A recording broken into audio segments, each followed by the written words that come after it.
किसका है? दोस्तों, शिक्षा मनोविज्ञान अध्यापकों की तैयारी की आधारशिला है, ये कथन किसने दिया था? मोंटेसरी ने, कोहलर ने, स्किनर ने या डीवी ने? तो इसका सही उत्तर हो जाएगा साथियों ऑप्शन नंबर सी, स्किनर ने। दोस्तों, शिक्षा मनोविज्ञान अध्यापकों की तैयारी की आधारशिला है, ये कथन स्किनर ने दिया था। अगला और दूसरा नंबर प्रश्न साथियों, पूछा गया कि बेसिक शिक्षा की योजना की विचारधारा किसने प्रस्तुत की? दोस्तों, बेसिक शिक्षा की बात करें तो बेसिक शिक्षा की योजना की जो विचारधारा थी, ये किसने प्रस्तुत की थी? अरविंद घोष ने, रविंद्रनाथ टैगोर ने, जवाहरलाल नेहरू ने या महात्मा गांधी ने?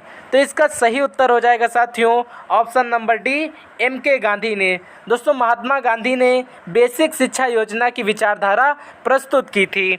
अगला और तीसरा नंबर प्रश्न है साथियों, सीखने के नियम का प्रतिपादन किसने किया था? दोस्तों, सीखने के नियम का प्रतिपादन किसने किया?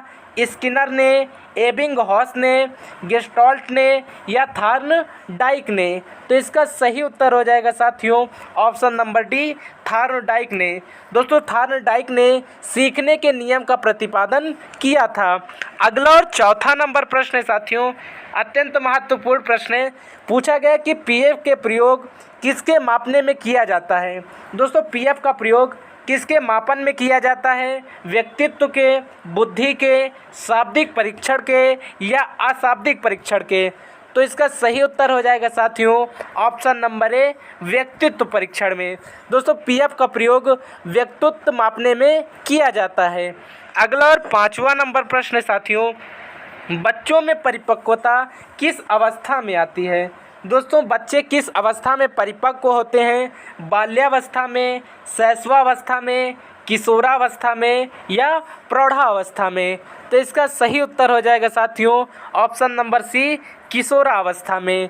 अगला और छठा नंबर प्रश्न है साथियों, अत्यंत महत्वपूर्ण है। पूछा है कि किसने कहा है कि अभिप्रेरणा की व्याख्या जन्मजात मूल प्रवृत्तियों के आधार पर की जा सकती है? दोस्तों, अभिप्रेरणा की जो व्याख्या है वो जन्मजात मूल प्रवृत्तियों के आधार पर की जा सकती है, ये किसका कहना था? मैकडूगल का, लेविन का, थॉर्नडाइक का या डीवी का? तो इसका सही उत्तर हो जाएगा साथियों ऑप्शन नंबर ए, मैकडूगल का। दोस्तों, मैकडूगल का ये कहना था कि अभिप्रेरणा की व्याख्या जो है ये जन्मजात मूल प्रवृत्तियों के आधार पर भी की जा सकती है। अगला और सातवां नंबर प्रश्न है साथियों, पावलोव ने अपने शास्त्रीय अनुबंध सिद्धांत का प्रतिपादन किसके ऊपर किया था? बिल्ली पर, बंदर पर, चिंपैंजी पर या कुत्ते पर? तो इसका सही उत्तर हो जाएगा साथियों ऑप्शन नंबर डी, कुत्ते पर। दोस्तों, पावलोव ने अपने शास्त्रीय अनुबंध सिद्धांत का प्रतिपादन कुत्ते पर किया था। अगला और आठवां नंबर प्रश्न साथियों, सीखने की अंतर्दृष्टि सिद्धांत को किसने बढ़ावा दिया? ये भी महत्वपूर्ण प्रश्न है साथियों। पूछा है कि सीखने की अंतर्दृष्टि सिद्धांत को किसने बढ़ावा दिया था? कोहलर ने, क्रो ने, लेविन ने या गेस्टाल्ट ने? तो इसका सही उत्तर हो जाएगा साथियों ऑप्शन नंबर डी, गेस्टाल्ट ने।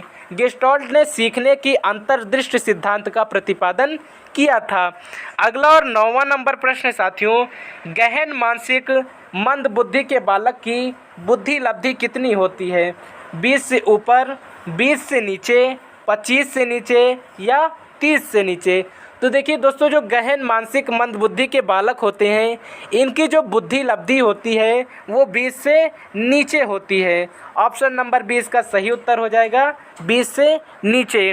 अगला और 10वां नंबर प्रश्न है साथियों, नमामि गंगे जागृत यात्रा के अंतर्गत उत्तर प्रदेश राज्य के कितने ज़िले शामिल हैं?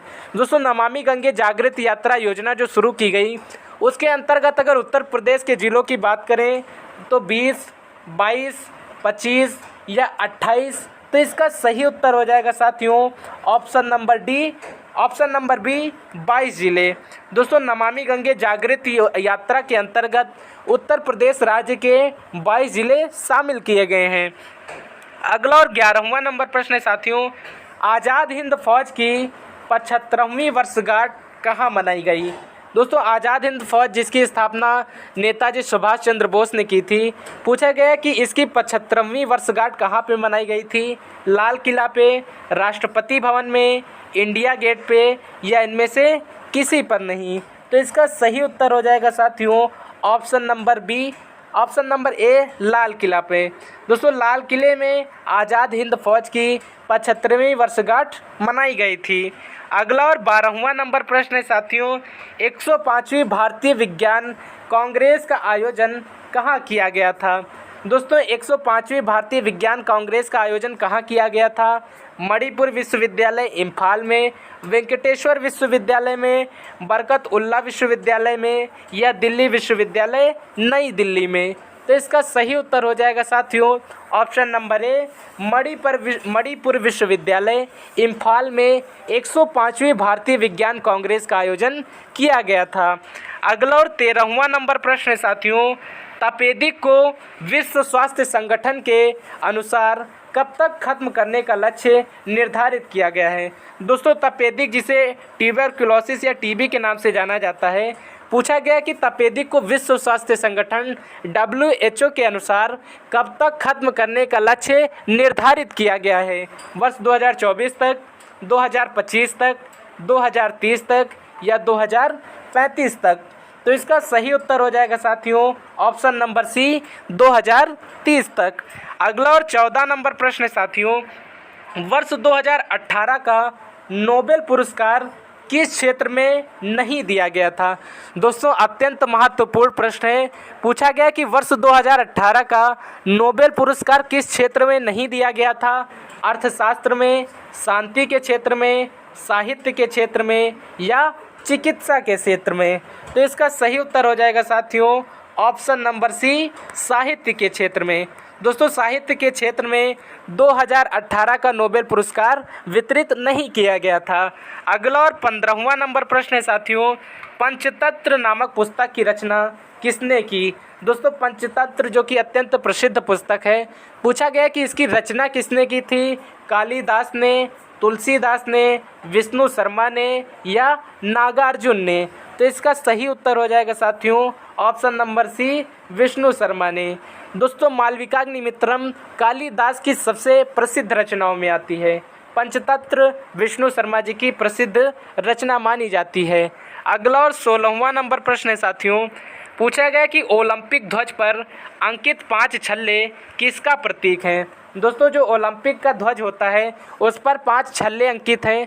पूछा गया कि ये 5 छल्ले किसके प्रतीक माने जाते हैं? महासागरों के, महाद्वीपों के, खेलों के, या इनमें से किसी के नहीं। तो इसका सही उत्तर हो जाएगा साथियों ऑप्शन नंबर बी, महाद्वीपों के। ओलंपिक ध्वज पर जो 5 छल्ले अंकित होते हैं ये 5 छल्ले महाद्वीपों के प्रतीक होते हैं।